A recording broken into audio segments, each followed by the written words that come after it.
it's week 2 of the Fat Loss Phase Roundup. Now, I'm going to tell you the obstacles I've faced in the last couple of weeks because I can guarantee you they're obstacles you've probably faced as well.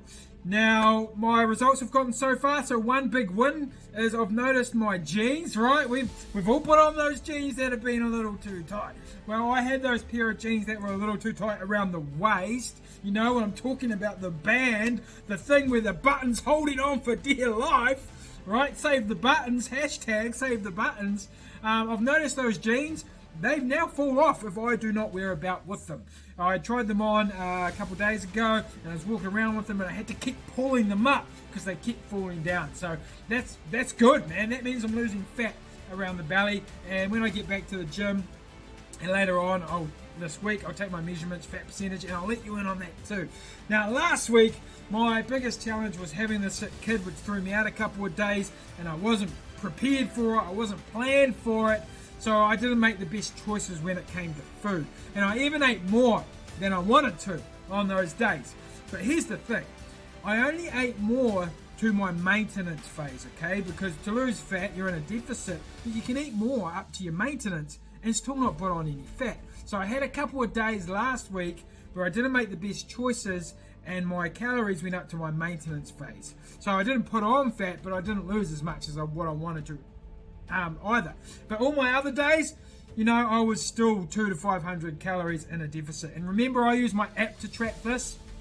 In terms of exercise, once again with the kid thing, it sort of threw me off a couple of days. So I've got my dumbbells here in the lounge, so I just picked them up and done some stuff, but I was more active.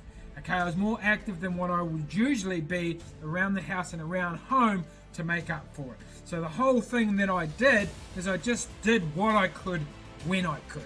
Okay, I couldn't get to the gym and do my workouts, so I just grabbed my dumbbells here, did a couple exercises, and just tried to keep active as best I could. And that's how I overcome those obstacles.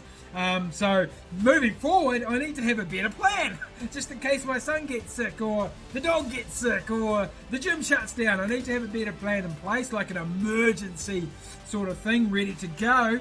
And I also need to have better options around me for when I need to eat for convenience, because that's really what let me down. I didn't have any protein bars ready to go. I didn't have anything to make my shakes with, and that's what really let me down. So I just grabbed whatever I could. And the other thing I wanted to let you know is I'm still intermittent fasting, so I'm not having breakfast. I'm still going to the gym this week, 3 to 4 times, and still walking the dog every day. And the other things I'm trying to do to get the fat loss coming down, which helps your hormones and your decision making, is having good sleep and managing my stress. So if you have any questions about that, let me know. I'd love to know. I'd love to help you in any way I can. What I'm doing with me is pretty much the same as what I do with my clients, except I customize it more to them as opposed to me. I'm telling you right now what's working for me, but it doesn't mean it will work for everybody, and it might have to be customized to work for you. Anyway, that's me. I'm Alex. If you need anything, let me know. Let's go.